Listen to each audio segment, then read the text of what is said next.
possa, Pai, falar tudo aquilo que o Senhor colocou no coração dele. Certamente, Pai, nós vamos ser tocados pelo Senhor através da vida dele. E nós oramos, Pai, pedimos, Pai, que o Senhor use com toda outoridade e ousadia, Senhor, que ele possa transmitir, Pai, tudo aquilo que o Senhor colocou no coração dele, Pai. Ó Deus, abençoa ele, a sua vida, a sua família, seu ministério, Pai. Ó Deus, abençoa a sua casa, a sua igreja, Pai, alcance Joinville. Abençoa aqueles irmãos preciosos, Senhor. Ó Deus, que o Senhor possa tocá-los, Pai, de uma forma sobrenatural, como certamente o Senhor está tocando aqui. Nós oramos e declaramos isso em nome de Jesus. Amém. Amém. Glória a Deus. Boa noite, igreja. Paz do Senhor Jesus, amém? Que alegria poder estar com vocês. O pastor Milton, eu estava conversando com ele e ele acabou nos conectando aqui para estar esse domingo com vocês. Como o pastor Leandro já falou, né, eu sou lá de Joinville, se você descer a serra, a primeira chuva direita é Joinville, né? Chove demais, né? Joinville chove demais. Mas eu estou aqui com o Samuel, né, o meu filho mais velho, esse loirinho, que não quer cortar o cabelo. Eu peço até orações aí, irmãos, né? Nos ajudem.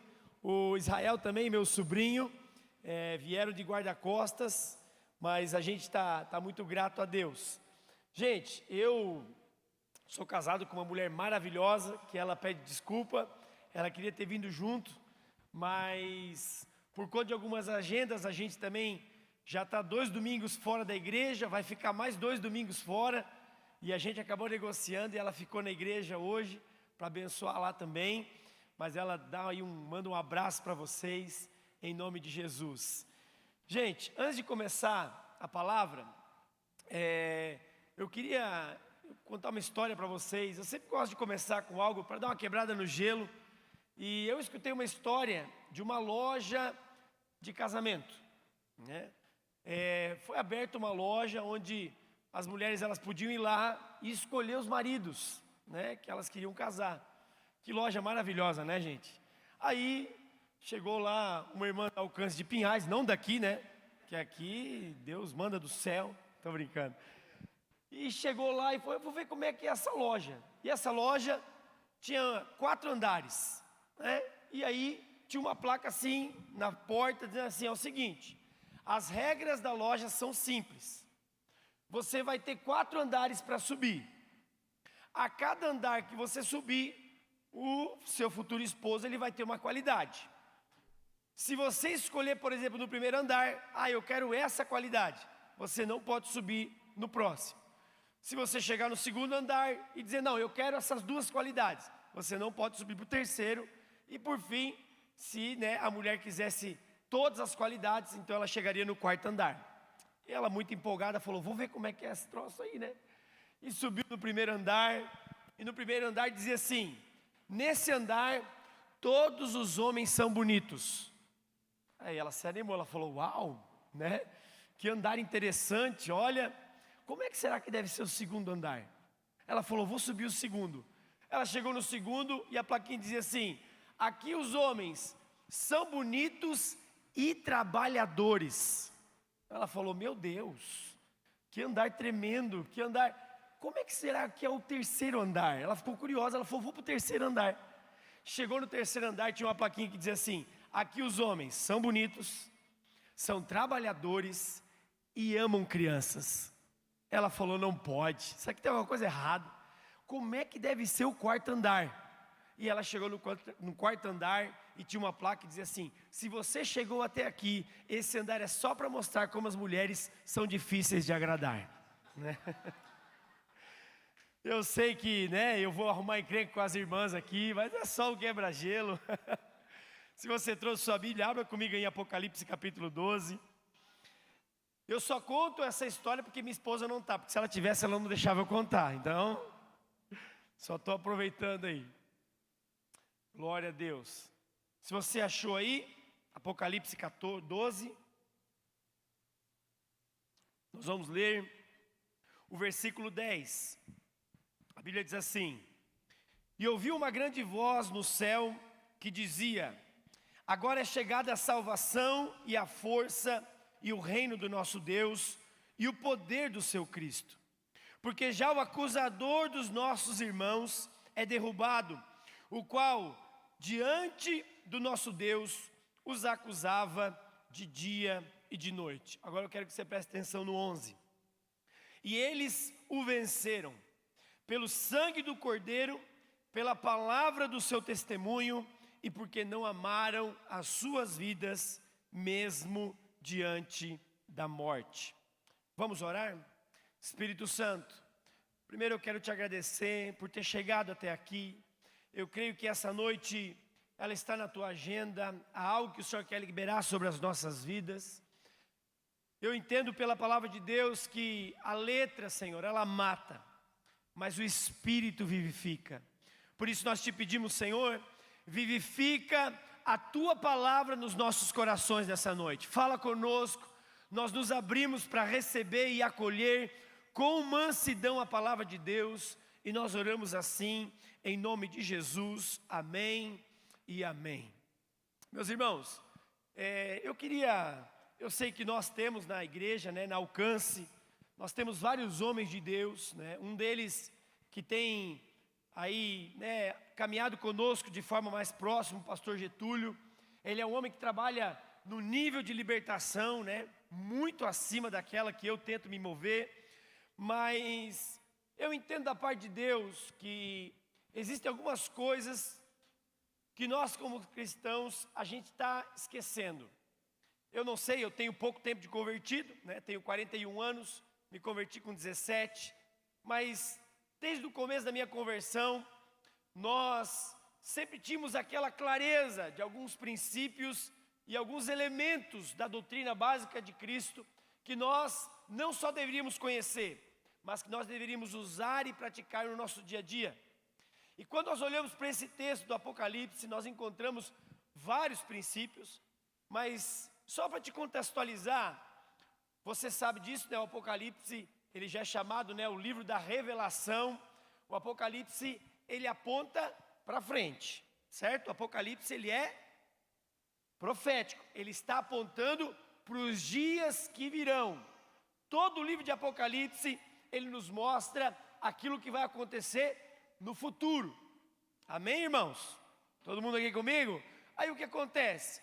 Quando nós chegamos aqui no capítulo 12, no versículo 10, o anjo, João, ele está ouvindo o anjo falar, e o anjo diz assim: olha, agora pois chegou a hora e o reino do nosso Deus. Então, isso ele está apontando para frente. Ele está dizendo, olha, agora chegou. E o acusador dos nossos irmãos, falando de Satanás, ele já foi derrotado. Aquele que acusava de dia e de noite. Então no versículo de número 11, ele diz assim: e eles o venceram. A pergunta aqui é, quem venceu quem? Obviamente o anjo está revelando algo a meu e a seu respeito. O anjo está dizendo assim, eles o venceram. Eles quem? O povo do passado. O povo que estava lá atrás de nós. Lembra que o Apocalipse está na frente. Eles venceram quem? O acusador. Então João, ele está recebendo algo, dizendo assim, olha, lá atrás no passado teve uma igreja lá em Piraquara. E eles venceram o acusador dos nossos irmãos, que acusavam-os de dia e de noite diante de Deus. Só que como eles o venceram? A palavra de Deus diz, eles o venceram, primeiro, pelo sangue do Cordeiro, segundo, pelo testemunho da sua vida, e terceiro, porque não amaram a sua própria vida. Obviamente, aqui, João está revelando a guerra espiritual, o ambiente em que eu e você vivemos. Gente, eu sei que nos dias de hoje, a sã doutrina, e glória a Deus pelo nosso pastor Luciano, não é verdade? Que homem de Deus, Que privilégio nós temos de estar debaixo desse guarda-chuva, debaixo desse homem, debaixo dessa autoridade espiritual, que tem nos ensinado tanto, que tem destilado a palavra de Deus com tanta clareza, porque os dias que nós vivemos, parece que essas doutrinas, esses ventos de doutrinas, eles cada vez mais querem nos afastar da verdade da palavra. Olha só, aqui João, ele está recebendo, olha, houve uma guerra, havia uma luta entre Satanás e o homem. Deixa eu te explicar uma coisa que eu aprendi alguns anos atrás. Você crê, eu não sei aqui, alguém crê em guerra espiritual aqui? Não. Eu creio em guerra espiritual, né? Aí o que acontece? Quando a gente pensa em guerra espiritual, a gente pensa em demônio, né? Nessa coisa toda. Existe na igreja algo que durante muitos anos foi ensinado, quase que inculcado na cabeça do crente. Que o diabo, ele está em guerra contra Deus. E isso não é verdade. Essa doutrina é chamada o endeusamento do diabo. A gente vive dentro da igreja um endeusamento. Tem culto que se fala mais do diabo do que Deus, né? Se fala mais dos demônios que Jesus. Agora, obviamente, esse endeusamento, né? Essa questão de a gente olhar para a palavra de Deus e entender, a filosofia chama isso de maniqueísmo, né? A luta do bem e do mal. E a gente acha que o diabo está lutando contra Deus pau a pau. Isso não é verdade, gente. Isso não é verdade. Quando você pega alguns textos bíblicos, o primeiro, 1 Pedro capítulo 5, quando, se eu não me engano agora, acho que é o versículo 2 em diante, mas o apóstolo Pedro ele diz assim, olha, andeis de forma sóbria e de forma vigilante. Por quê? Satanás, o adversário de Deus, anda em derredor a quem possa dragar. Sabe que está escrito isso na Bíblia, não? É o adversário de Deus? Pedro diz assim, ó, andem sóbrios e vigilantes. Por quê? Porque o diabo, o vosso adversário. De quem que o diabo é adversário? Olha para a pessoa do seu lado e diz assim, ó, é tu mesmo, viu? Como a gente diz lá em Santa Catarina, és tu, vice? És tu mesmo. Não tem como. Se você olhar para os Salmos 8, a Bíblia diz que Deus criou os anjos um pouquinho maior que o homem.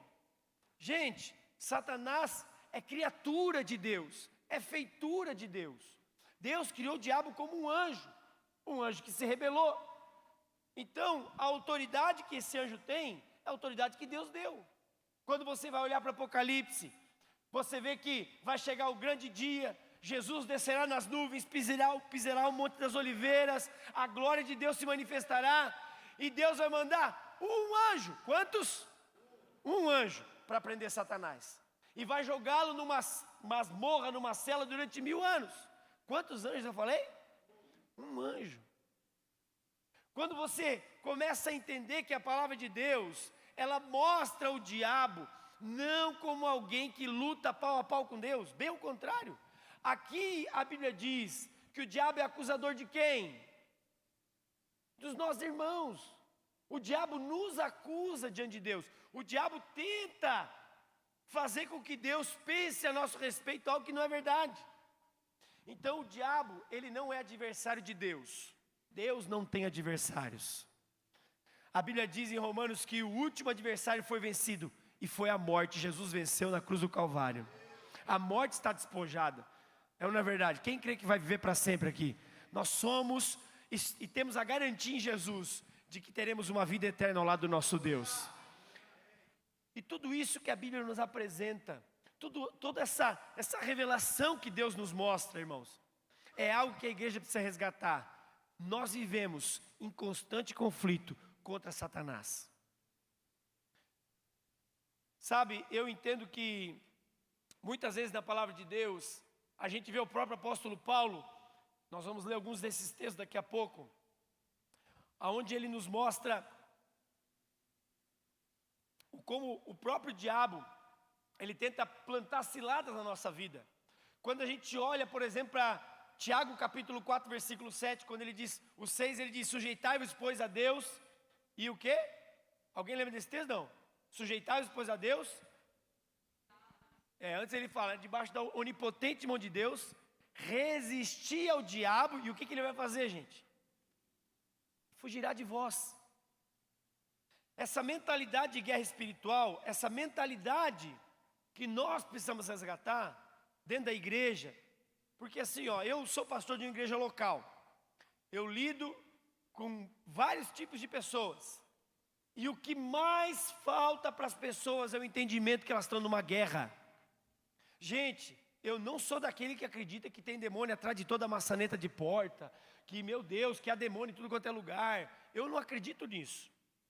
Eu sei que há demônios em todos os lugares que a Bíblia diz, como tem anjo também, sim ou não? É ou não é verdade? Nós estamos no ambiente natural, mas o espiritual é tão real quanto esse ambiente. Então, há demônios ouvindo o que eu estou pregando, mas também há anjos, o céu está ouvindo. A questão, quando você olha para Atos 19, você vê que tinham 2 filhos de Cefa, que eles eram metidos a exorcistas. E eles vão para cima do endemoniado, e o endemoniado eles começam a pregar e falam assim, ó, nós te conjuramos, Satanás, sai em nome de Jesus que Paulo prega. O que o demônio responde? Olha aqui vocês dois. Jesus, eu sei quem é. Paulo, nós conhecemos. Vocês não têm autoridade. E a Bíblia diz que os dois saíram correndo, porque o endemoniado ia dar um pau neles. O que o endemoniado revela? No reino do Espírito, Paulo a gente conhece. Paulo ele anda em guerra direto com a gente. Então essa realidade de guerra espiritual, eu quero que nessa noite seja despertado no seu coração. Eu quero que você saia daqui com uma nova mentalidade. Que quando você chegar na sua casa, você tem que dar ordem, você tem que dobrar o seu joelho, você tem que guerrear, você tem que selar as portas. Sabe, eu tenho aprendido uma coisa na minha caminhada, que as coisas mais simples, aquele negócio, né, irmãos, os detalhes fazem a diferença, sim ou não? Claro que é. Quantas pessoas, quando deitam a cabeça no travesseiro, eles não fazem uma oração, elas dormem totalmente descobertas espiritualmente, totalmente ali à mercê do mal, das trevas, não sela a casa, não sela o ambiente. Gente, nós estamos numa guerra espiritual, e eu vou provar isso para você, ok? Agora, esse texto diz que eles o venceram. Eles quem? Nós. João está dizendo, ó, teve um povo que venceu o diabo. Como que eles o venceram? Com o sangue do Cordeiro, com o seu testemunho. Isso é muito poderoso. E por que não amar a sua vida? Obviamente, eu não tenho nem tempo, nem a pretensão, até vou olhar o horário, eu não tenho nem a capacidade de talvez sintetizar esses 3 elementos. Esse aqui eu deixo para o Leandro depois, né, para o apóstolo. Eu até brinco, ó, gente, ó, vou falar um negócio pra vocês, orem, né, pelo Valdemiro, porque todo mundo lá na reunião dos pastores é o apóstolo, né? Então eu já chego falando do apóstolo, e isso é uma tarefa que eu deixo para vocês depois. Vocês pregam os outros 2 elementos. Hoje, eu quero selecionar um só, eu quero falar sobre o sangue de Jesus. Nós poderíamos falar sobre o poder do testemunho. Irmão, o poder de um testemunho. Você não faz ideia do que o seu testemunho faz no reino das trevas. Quando você abre a sua boca para dizer o que Deus está fazendo na sua vida, meu Deus. E sem dúvida nenhuma, não amar a nossa vida, mas amar a vida que agora nós temos em Cristo. Mas eu quero falar um pouquinho com você nessa noite sobre a importância de aprendermos sobre o sangue de Jesus, e não só a potência, o poder, mas a autoridade que o sangue nos dá, em nome do Senhor Jesus. Quando nós olhamos para alguns textos bíblicos aqui, eu quero que você entenda essa questão do sangue. Só para você entender, eu quero ler rapidinho aqui alguns textos. 2 Coríntios 2:10 diz assim: e a quem perdoardes alguma coisa, também eu, porque eu também vos perdoei, se é que tenho perdoado por amor de vós, o fiz na presença de Cristo, para que não sejamos vencidos por Satanás, porque não ignoramos os seus planos. Paulo aqui está revelando o quê? Há um plano do diabo contra a nossa vida. Lucas capítulo 4:13, tendo terminado todas as tentações, deixou o diabo a Jesus até ocasião oportuna. A minha pergunta para você é: se Jesus ele foi tentado, foi perseguido pelo diabo, o diabo se afastou até momento oportuno, você já pensou na minha, na sua vida? Como o diabo investe para destruir nosso casamento, nossa vida financeira, nossa saúde, nossas emoções? Então fique atento naquilo que Deus quer fazer na sua vida hoje, em nome de Jesus. Gente, quando a gente fala sobre o sangue, o que é o sangue? Quando nós olhamos para a palavra de Deus, o sangue na Bíblia ela é vida. Quando Deus ele cria o homem, a Bíblia diz que ele do pó da terra fez o homem, soprou na sua narina o sopro de vida e o homem se tornou alma vivente. A gente se entendeu uma dinâmica, o Kenneth Hagin, ele foi muito sábio, né? Ele trouxe essa revelação do entendimento de que nós somos o espírito, que possuímos uma alma e habitamos num corpo. Quando Deus cria o homem, ele cria o homem alma vivente.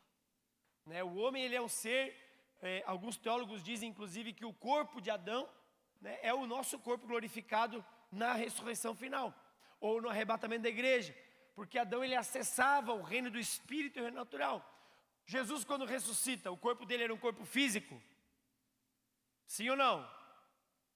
Sim. Mas era um corpo espiritual? Sim. Ele partiu o pão, não foi? No caminho de Emaús ele estava com os caras, de repente some. Esse corpo glorificado é o corpo que um dia nós teremos, em nome de Jesus. Não é verdade?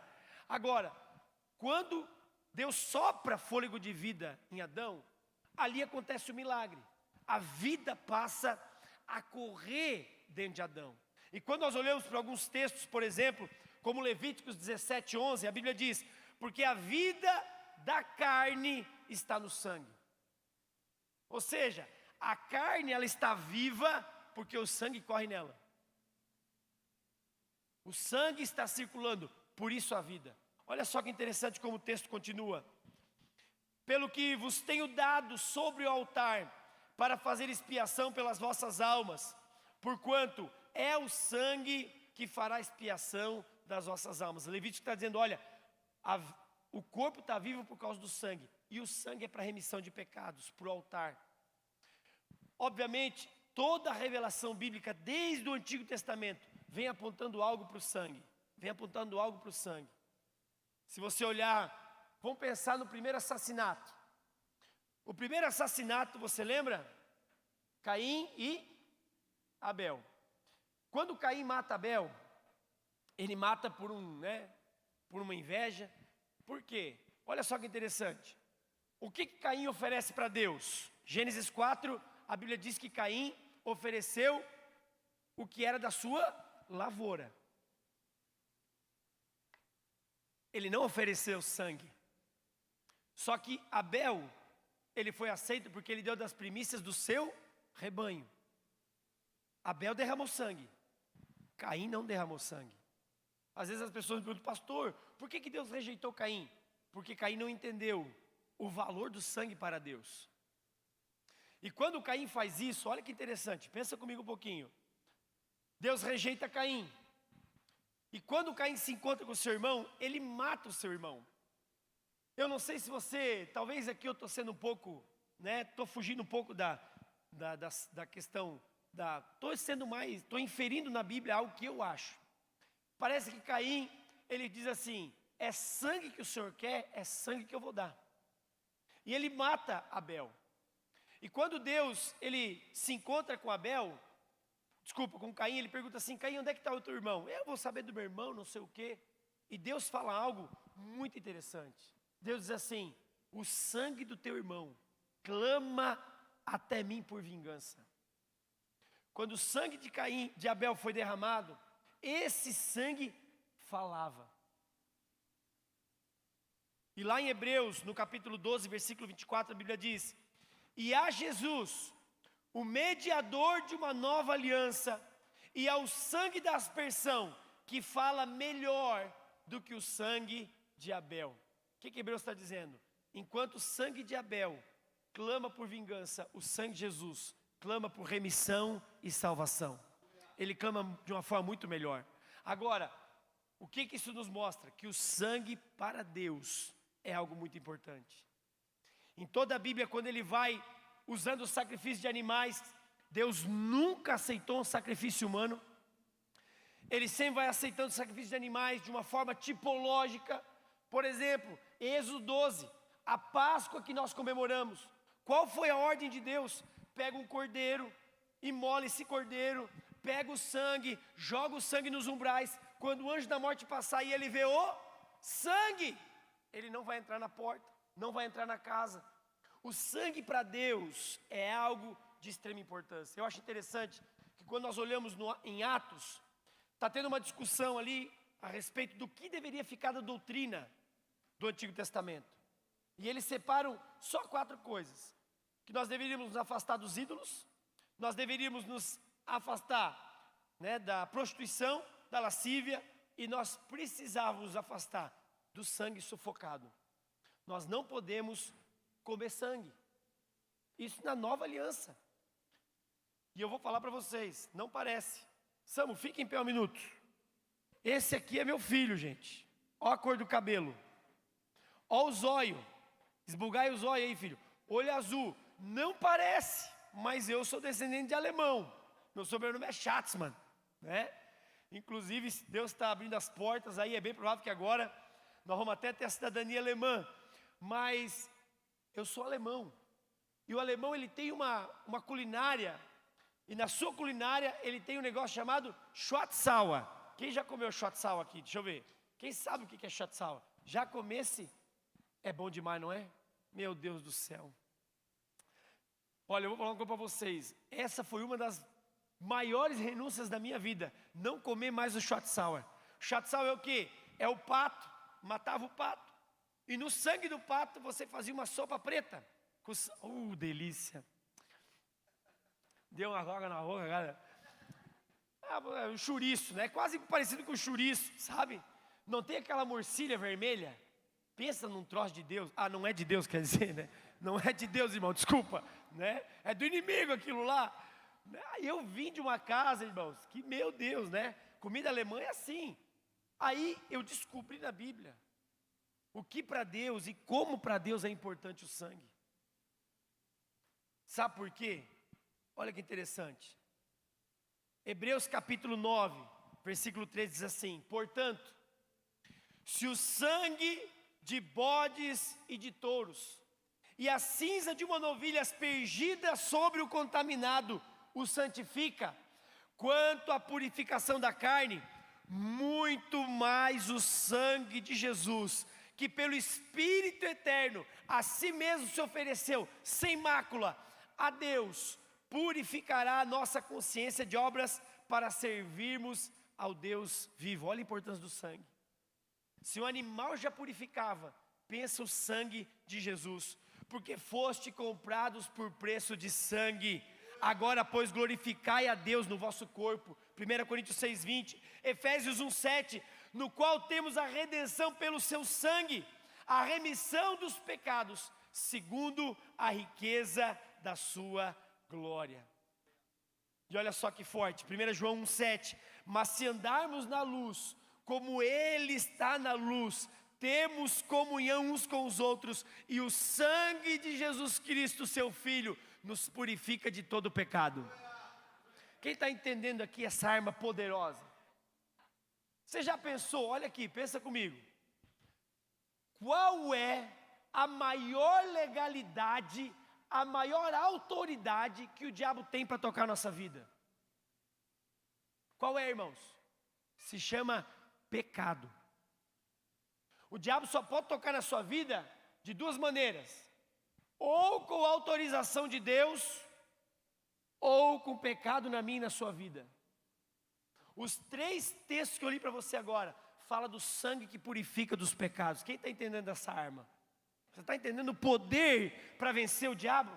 Você está entendendo o poder que nós temos ao nosso alcance para derrotar o acusador, aquele que nos acusa diante de Deus? Porque se nós aprendermos a tomar posse dessa herança, dessa bênção, através do sangue de Jesus, o diabo não tem como nos acusar. Ele não tem essa autorização. Eu aprendi, minha filha, ela tinha por volta de 3 anos. E lá em casa eu fui muito rígido, né? E sou um pouco rígido com essa questão de maquiagem, né? Eu não sou da Assembleia de Deus, já deixo claro. Não sou da Assembleia, mas eu acho que eu nasci com o pé na bleia. Irmãos, eu sou do que roda no manto, eu sou daquele mais pentecostal, mas eu sempre pensei assim, poxa, nada contra, tá, irmãos? Por favor, se você pensa diferente, não é isso que vai nos fazer inimigos, né? Mas eu sempre pensei, poxa, a minha filha, depois que ela estiver maiorzinha, a gente vai fazer uma viagem agora, amanhã, segunda-feira, E aí ela veio, pai, posso pintar a unha? Eu falei, vai, paguei lá a manicure para ela, tem 11 anos. Né? É 11, né, filho? 11. Né? Só pra... E paguei lá a manicure, ela foi lá, chegou em casa, ai, minhas unhas, pai, e tal. Né? Só não podia pintar de vermelho. Pintou lá de uma cor bem bonita. Mas ela era pequenininha, 3 anos. E eu tenho uma prima, e ela veio lá em casa, pegou a Valentina é o nome dela, minha filha. E eu tinha saído, e eu sei que eu cheguei em casa, e eu fui lá, abracei o Sam e perguntei, cadê a Valentina? E a Beth ficou quieta, a Beth, minha esposa, ficou quieta. Né? Eu falei, cadê a Valentina, amor? Já veio da Cate? 3 anos de idade. 3 anos, porque eu brigava que não podia pintar unha, não podia passar batom, né? Ficava no pé, 3 anos de idade, vai. E a minha prima, eu vou falar uma coisa para vocês, irmão. Essa mulher, ela me atentou, olha, ela pegava, dava batom para a Tina, eu falava, não pode. E dava no segundo, eu falei, não pode, né? E ficava lá. E eu cheguei em casa, a Beth falou assim, a Tina se escondeu atrás da porta. Eu falei, por quê? Eu falei, não, porque... Ela falou, a minha esposa falou, não, porque a Cátia pintou a unha dela. E ela está com medo de ti. E ela se escondeu. Eu sei que eu fui atrás da porta, era uma cor bem clarinha, né? Eu falei, não, filha, não tem problema, acalmei o coração dela. Mas naquela hora o Espírito Santo falou comigo. Porque, sabe o que a gente não entende? Que a gente, irmãos, não se torna pecador a primeira vez que a gente peca. Talvez a minha filha com 3 anos, né? Ela viu que fez errado, com 3 anos. Então talvez a gente pense, não, quando que a minha filha pecou a primeira vez? Com 3 anos, porque ali ela viu que tinha feito errado. E não é assim que funciona. A gente não se torna pecador quando peca. A gente se torna pecador quando nasce. Você está me entendendo? Você não é pecador porque você peca. Você é pecador porque você nasceu nessa condição. É uma condição inerente ao homem. Nós nascemos, o Salmo 51, Davi sabiamente disse, em iniquidade eu fui gerado, e em pecado minha mãe me concebeu. Nós já nascemos nessa condição, você está me entendendo?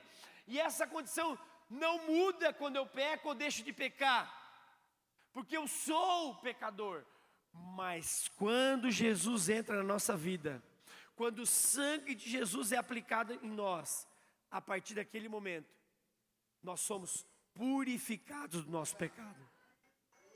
Esse acesso que nós temos, irmãos, é um acesso que nos faz ter vitória sobre o inimigo. Deixa eu ver quanto tempo eu tenho. Uma coisa interessante, eu quero terminar com isso aqui. Existe na Bíblia uma tipologia, em Levítico no capítulo 14, no versículo 2. Eu não vou ler o texto inteiro, mas eu quero só que você depois se anota e lê em casa. Quando Deus instituiu essa ordem para Moisés, era a ordem para purificar o leproso. Tem muitas figuras bíblicas aqui, muita tipologia. Então talvez eu não vou conseguir explicar de forma muito clara, mas vamos tentar entender aqui. O leproso, o que era lepra? Lepra hoje em dia, né, conhecida como hanseníase.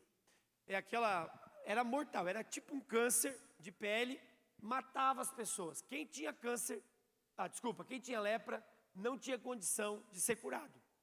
A gente vê isso no Antigo Testamento o tempo inteiro. Só que quando alguém do povo de Deus se achava com lepra, ele tinha um recurso para ser curado da lepra. Qual era o recurso? O que está descrito em Levítico 14. Ele tinha que ir na presença do sacerdote, ele ia lá, e na presença do sacerdote, ele precisava levar alguns elementos. Ele precisava levar 2 pombinhas, 2 passarinhos. Ele tinha que levar uma madeira, um pedaço de madeira. Ele tinha que levar um estopo, que era tipo um tecido, né, um algodão. E ele tinha que levar também o ísopo. Esses eram os elementos que a pessoa tinha que levar ao sacerdote. Aí o sacerdote tinha um ritual. Ele pegava aqueles passarinhos, imolava aquele passarinho, derramava o sangue num vaso de barro. Ele pegava a madeira, né, que era aquele cedro. Ele pegava o estopo, ele pegava o ísopo. Todos esses elementos, ele mergulhava no sangue. E ele pegava aquele sangue e aspergia 7 vezes sobre o leproso. Depois ele pegava aquele outro passarinho, jogava água dentro do sangue, derramava sobre o passarinho, ele ia até um campo e soltava o passarinho. E o leproso saía curado. Esse era o processo, no Antigo Testamento, da cura da lepra. Agora, vamos trazer para os nossos dias. Eu vou aqui de forma bem rápida resumir para você. Os elementos, eles estão na cara. O cedro representa o quê? A cruz. Se nós olharmos o estopo e o carmesim, representa o sofrimento. E, por último, o ísopo, ele significa a fé. Por exemplo, Salmo 51:7, purifica-me com ísopo e ficarei limpo. Aí aquele versículo que a gente não pode falar, né? Mais branco do que a neve, segundo alguns aí, né? Só que esse processo, ele era um processo muito bonito. Porque a cruz, representada pelo cedro, o ísopo, representando o sofrimento, desculpa, o estopo, o carmesim, representando o sofrimento, e o ísopo, a fé. Olha que interessante. O sofrimento na cruz liberou sangue, certo? Esse sangue é o sangue do primeiro pássaro. Esse primeiro pássaro, ele representa a morte de Jesus. Então, nós só temos a cura da lepra, que é o pecado. Nós só temos a cura dessa doença que nos mata, que é o pecado, porque Jesus, o primeiro pássaro, morreu. E nesse sentido profético desse pássaro ter morrido e aquele sangue ser derramado, e esse sangue poder ser usado sobre o pecador, sobre o leproso, é um símbolo daquilo que a cruz fez por nós. Mas para mim, a coisa mais bonita está no segundo pássaro, porque aquele segundo pássaro ele não podia ser morto, ele tinha que estar sujo de sangue, mas ele tinha que ser solto. Esse segundo pássaro representa a ressurreição de Cristo. Enquanto o primeiro morria para prover o sangue, o segundo ia com o sangue voando, levando esse sangue para todo o canto da terra. Só que sabe de uma coisa?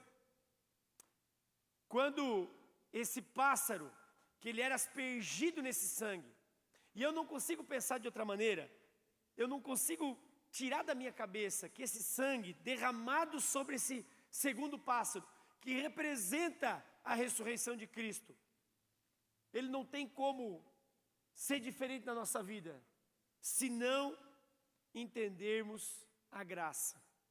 Não é por causa de nós. O pecado você não vai vencer na força do seu braço. O pecado você vai vencer com a ajuda do Espírito Santo.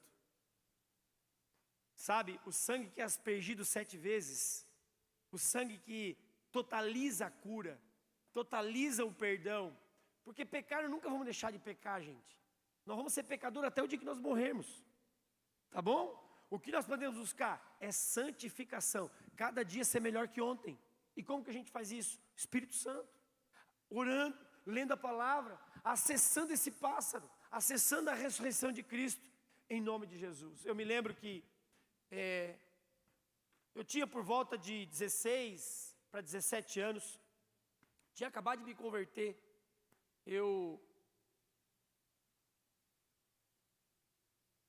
E esse, na verdade, é o motivo porque eu fui estudar sobre o sangue de Jesus. Eu tinha acabado de me converter e um amigo meu me convidou.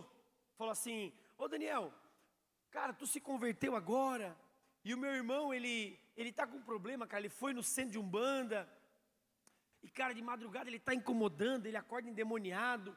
Pô, e tu converteu aí, tu tá indo para a igreja, cara, a gente queria que tu fosse lá para dar uma força pra gente. Aí eu falei, lógico, acabei de me converter, né? Eu sou chamado para isso mesmo, para expulsar demônio. E fui lá. E eles eram uma família de 5 irmãos. Então eles dormiam tudo num quarto, era uma casinha muito simples, de madeira.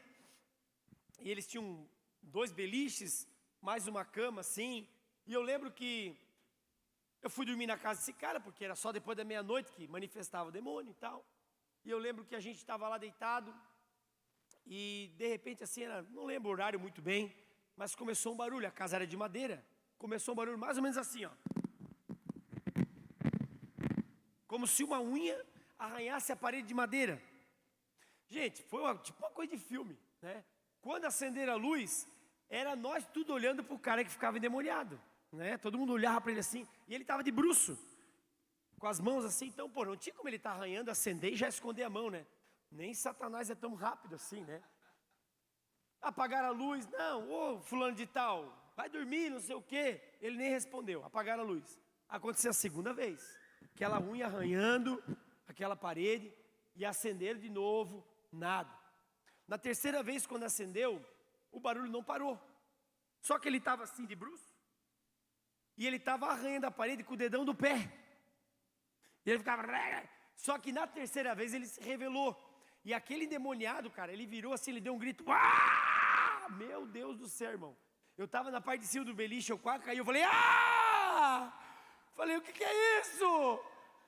E rapaz, era uma família de católicos, né? E eles começaram, chama o padre, chama o padre. Eu falei, eu vou chamar o padre, eu vou chamar o padre. Eu fiquei desesperado. Eu falei, meu Deus, o que é isso? Né? Gente, eu vou falar uma coisa para vocês. Eu passei um vexame. Aquele endemoniado deitou e rolou. Foi até 3 horas e pouco da manhã. Aquele bicho, ele ficava, vou quebrar o braço. E nós, não quebra. Sem autoridade, sem nada. Mas levei uma lambada. Lá pelas tantas, saiu aquele demônio violento e baixou, né, o preto velho no cara. Aí a família já sabia até o que fazer. Juntaram o cara, botaram o cara sentado no sofá. Aí aquele abriu as pernas e começou assim, né? Que o preto velho faz assim, um negócio assim, começou a me dar um fumado, me dar um vinhado e não sei o quê. E eu assistindo aquilo assim, assustado, sem saber o que fazer. Só que eu acho que comecei assim a observar. E eles começaram a tratar aquele espírito imundo, né? E vai e trata daqui, e dá o cigarro, e pega um copo de cachaça e dá para ele. Lá pelas tantas, gente, aquele espírito começou a falar da vida de um por um. Gente, eles são lá do meu bairro. Eu conheço eles desde a minha infância. Alguns deles moravam perto da minha casa. A gente estava em fila assim, ó. A gente estava numa fila assim, ó. E aquele espírito começou a falar, olha, você vai ter um acidente. Um caminhão vai passar em cima das suas pernas. O outro, ele falou assim, ó, você vai separar. Você vai casar com essa mulher, mas você vai separar. E ele começou a falar, e ele me pulou. Ele me pulou, não falou nada de mim. E começou e falou. Aí e vou falar para vocês, tá? Eu já discuti isso com o Getúlio. A gente não tem tempo para explicar isso para vocês. O diabo, ele não prevê o futuro. A profecia do diabo é uma profecia mentirosa. Mas ele arquiteta para aquilo que ele falou, para aquilo aconteça mesmo. Esse cara, ele foi atropelado. O caminhão passou em cima das 2 pernas dele. O outro se separou. E eu lembro que, quando ele terminou de falar de todo mundo, um amigo meu, que eu não chamo isso aí de amigo, né? Isso aí não é amigo, né, irmão? Ele chega e diz assim, e esse aqui, ó, não vai falar nada desse aqui, ó? Eu falei, não, é brincadeira, né? O cara vai falar um negócio dele. Mas sabe, gente, aquele espírito falou algo que até hoje é alimento para minha alma. É por isso que eu estou falando isso aqui para vocês. Eu tinha 3 meses de convertido. Eu não sabia de nada da Bíblia, das Escrituras, nada do que eu estou falando para você que eu sabia. Mas aquele endemoniado falou assim, ó, dele eu não posso falar nada, porque o sangue cobre a vida dele. Eu também hoje, irmão, eu fico empolgado, digo aleluia, mas na hora eu comecei a me olhar, cadê o sangue? Aonde é que eu estou sangrando? Eu falei, meu Deus, eu estou sangrando aonde? Eu fiquei desesperado. Eu não sabia o que era o sangue de Jesus. Mas eu tinha 3 meses atrás entregue a minha vida para o Senhor. E naquele momento, eu estava totalmente invisível aos olhos do inimigo. O inimigo não conseguia falar de mim. O inimigo não conseguia me discernir. O inimigo não conseguia falar. Porque o sangue do Cordeiro estava aplicado sobre a minha vida. Crente, se nós aprendermos o poder que há no nome de Jesus. Antigamente, as igrejas mais pentecostais, elas tinham isso. O sangue de Jesus tem poder. A gente hoje virou tão sofisticado que a gente parou de clamar o sangue do Cordeiro. O que no Novo Testamento há citações sobre o sangue de Jesus, o poder do sangue de Jesus, e nós perdemos isso, a igreja perdeu. Irmãos, nós vamos vencer o inimigo através do sangue do Cordeiro. A Bíblia diz isso, não sou eu. Um anjo declarou isso, João escreveu, eles o venceram pelo sangue do Cordeiro. Há sangue de Jesus disponível para mim, há sangue de Jesus disponível para você cobrir seus filhos, para você cobrir seu casamento, para você cobrir sua vida financeira. O inimigo às vezes ele tem autoridade e tem autorização na nossa vida, porque nós não nos apropriamos, não é por causa de nós.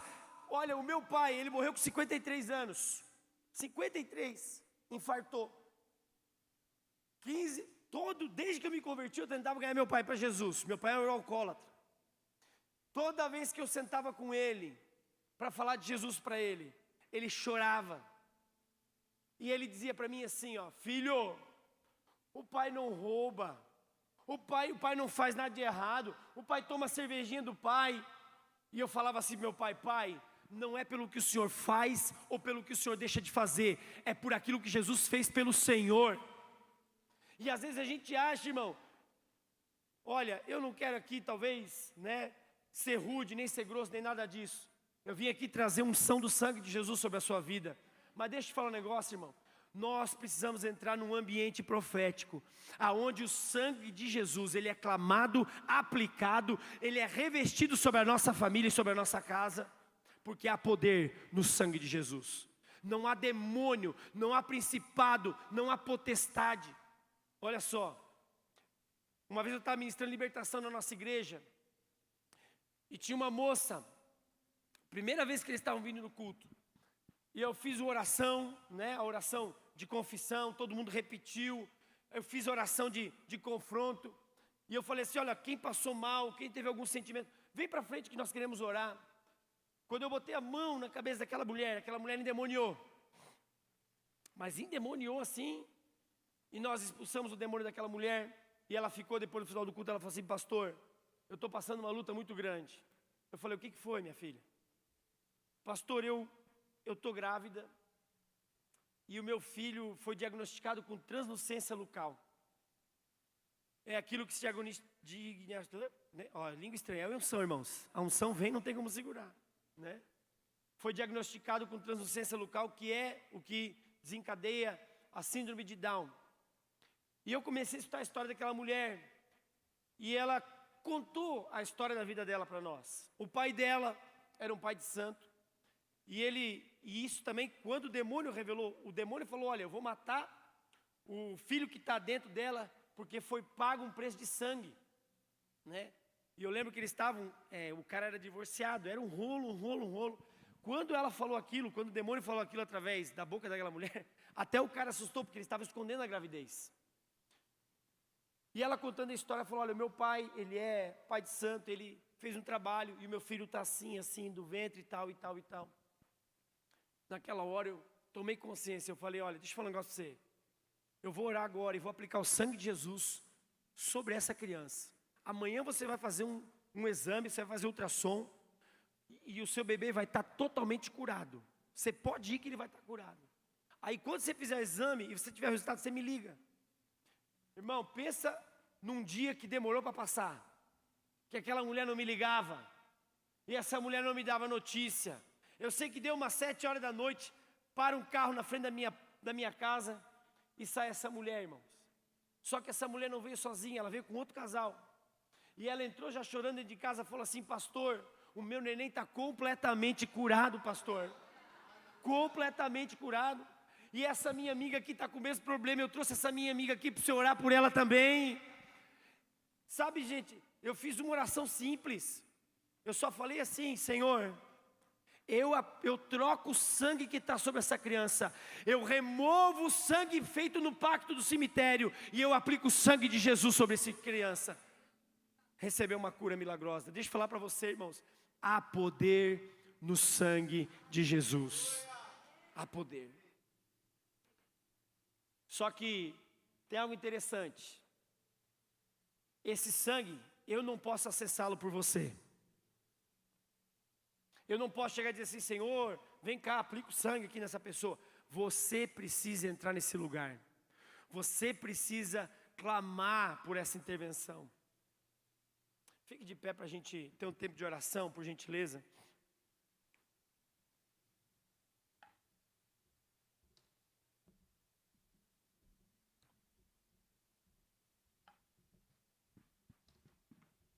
Eu sei que na minha vida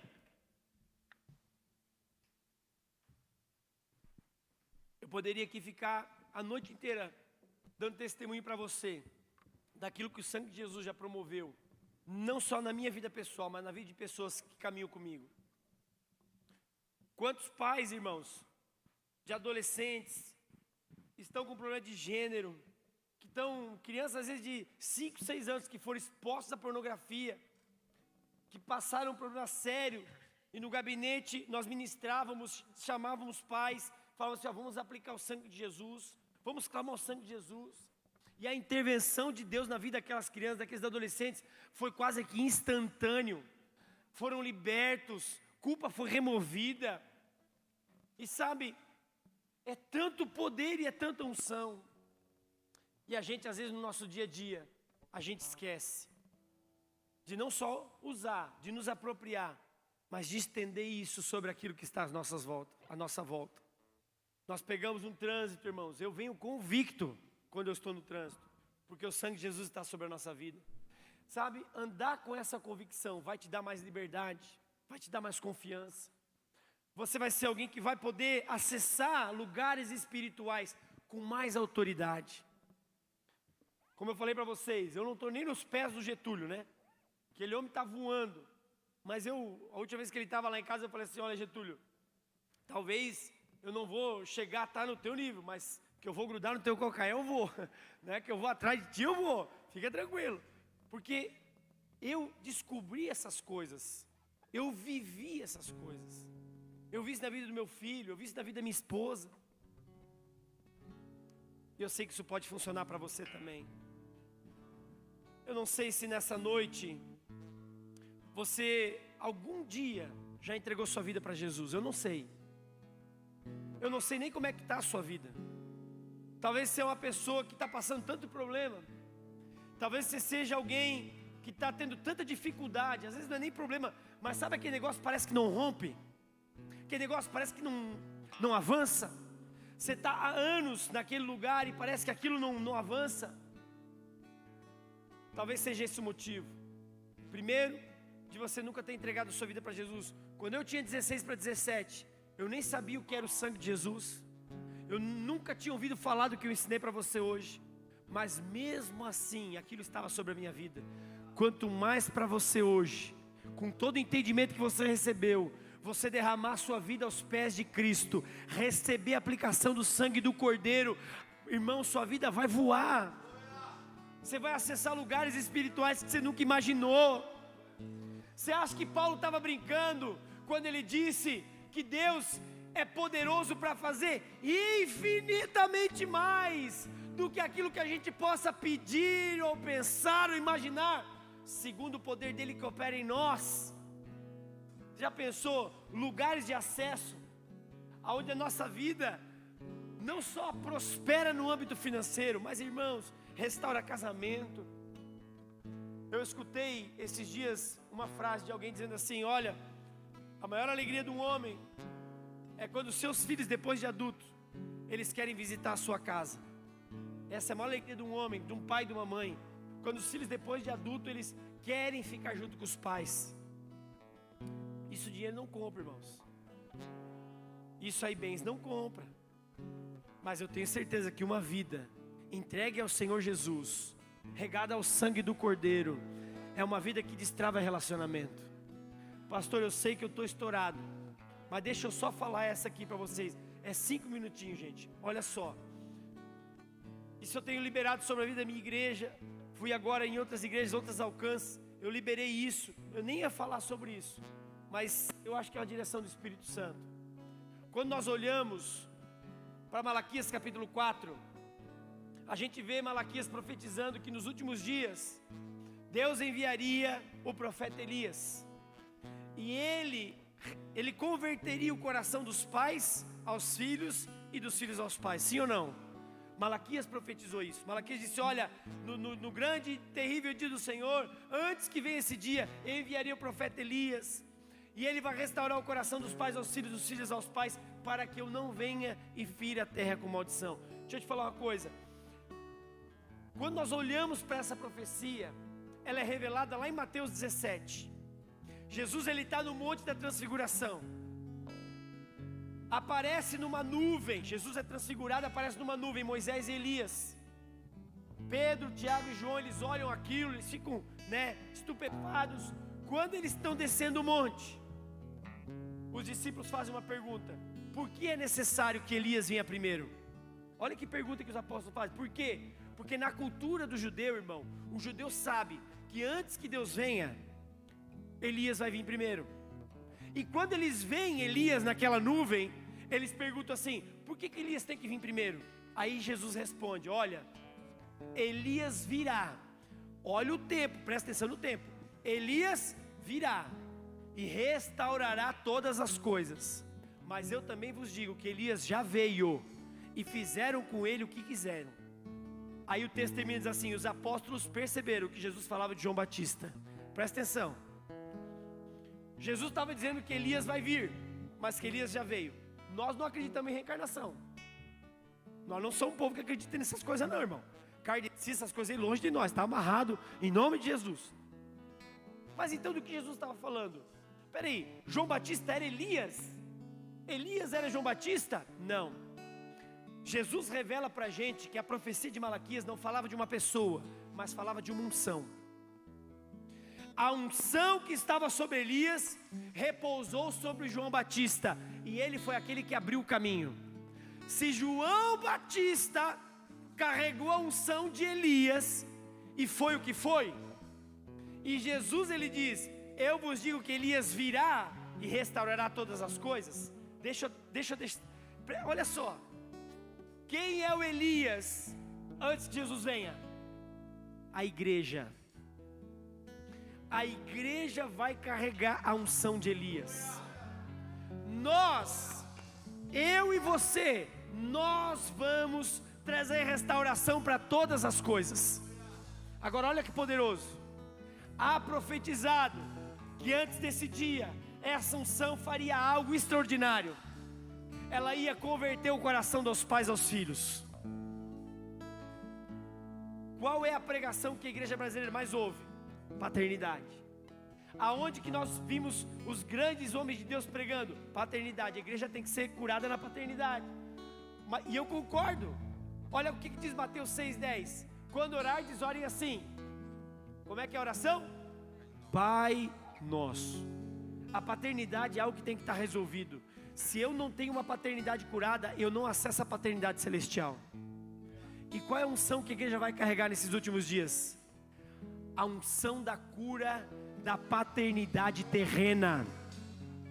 Não é a paternidade espiritual. Nós estamos falando muito da paternidade espiritual. Escute o que eu vou falar, isso é profético, tá?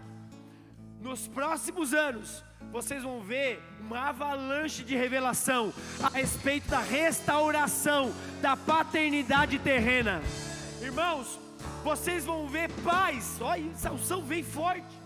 Vocês vão ver pais e filhos nesse altar, chorando, falando assim: filho, me perdoa, filho. Pai, me perdoa, pai. Gente que já perdeu o pai, gente que perdeu o filho, vai ter um coração restaurado no altar da igreja. Vai ter um coração restaurado e vai acessar um lugar de paternidade. Mas isso só acontece no momento em que eu e você entregamos a nossa vida para Jesus, começamos a desfrutar das coisas. Irmão, essa unção, como eu espero essa unção, como eu espero essa manifestação. A unção de Elias varrendo a igreja brasileira, a gente vendo conversão de famílias em peso. Meu Deus, feche seus olhos um instante, por gentileza. Não há outro lugar. Gente, eu só sou um homem aqui. Eu não tenho o que você precisa. Quem tem o que você precisa está aí do teu lado. É aquele que vive para todo sempre. É aquele que tem a chave da morte nas suas mãos. A chave do inferno está na mão dele. Ele tem para você hoje sangue. Ele tem para você hoje perdão dos pecados. Aleluia. acessa Ele agora, começa a derramar o seu coração, começa a falar com Ele.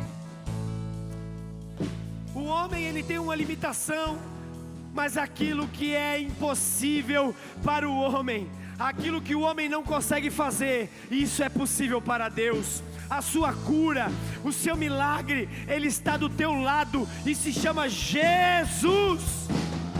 Jesus! Acessa Ele nessa noite, derrama o teu coração. Aleluia!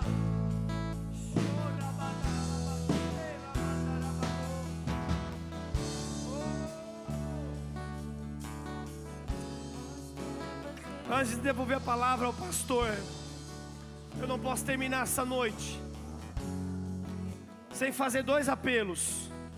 O primeiro deles é para você que nunca entregou sua vida para Jesus. Talvez você diga assim: poxa, mas eu estou visitando, eu estou aqui a primeira vez. Justamente é para você que nós estamos falando. Talvez você já visitou, já está aqui alguns domingos. Talvez você já está namorando a igreja há algum tempo, mas você nunca tomou essa decisão de entregar sua vida para Jesus. Diz assim: Senhor, nessa noite eu quero entregar minha vida para Ti. Ah não, pastor, vão me chamar na frente. Ah pastor, eu vou ter que ir na frente. Vai. Não faça apelinho, levante a sua mão. Agora vem aqui. Não. O meu Jesus, quando morreu nu no madeiro. Se você tem vergonha de vir aqui na frente e entregar a tua vida para Ele, você não é digno dEle. Porque aquele que se envergonhar de mim diante dos homens, eu me envergonharei dele diante do meu Pai. Mas aquele que não se envergonhar dele, você vai ser exaltado naquele lugar celestial. Então assim, irmão, comigo não tem esse negócio. Levante sua mão. Se você nessa noite decidiu, o Espírito está mexendo com você aí, eu preciso entregar minha vida para Jesus, eu preciso de oração, eu preciso do sangue de Jesus, eu quero que você saia do seu lugar e venha aqui na frente. Só se você quer entregar a sua vida para Jesus. Você diz assim: não, minha vida precisa de Cristo. Se não é o seu caso, eu tenho um segundo apelo a fazer. Você que talvez tenha andado distante do Senhor, ou mesmo tem dúvidas: será que o sangue está sobre a minha vida? Eu também quero orar sobre a vida de você. Esses 2 grupos eu queria que viesse aqui à frente, mas correndão, rapidão. Aqueles que querem acessar o sangue do Cordeiro. Aleluia. Talvez você nessa noite está aí na sua cadeira, alguma coisa está te segurando. Vem para frente. Não permita essa vozinha dizer: não venho, não vou. O que você precisa? O sangue do Cordeiro. O milagre que você precisa é o sangue do Cordeiro. Aleluia. Aleluia. Aleluia. Tem alguém do segundo grupo aí que precisa vir aqui na frente. Tem gente aí que está brincando com Jesus, que já entregou a vida para Ele. Você precisa derramar a sua vida na presença dEle hoje. Você precisa vir aqui e receber o sangue do Cordeiro. Aleluia. Pastor, vem cá, pastor, faz favor.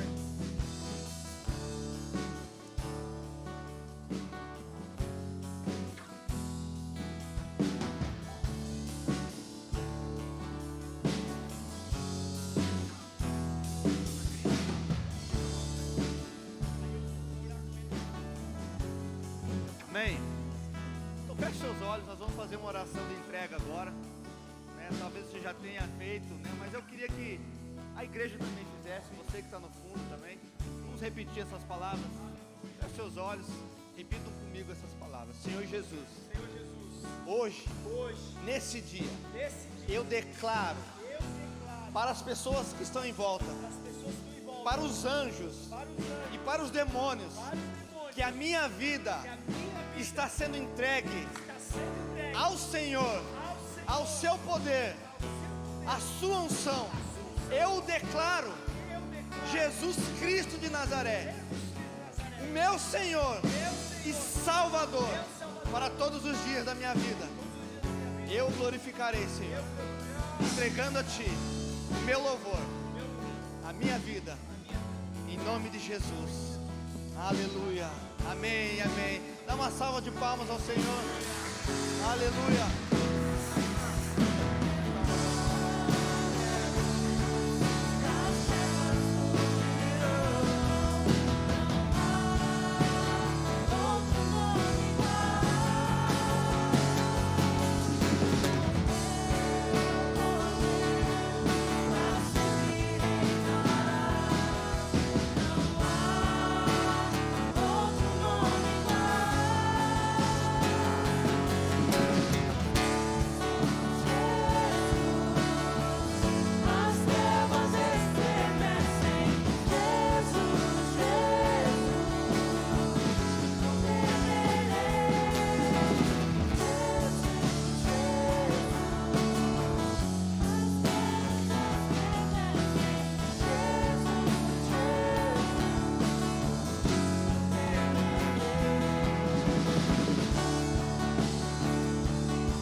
Aleluia.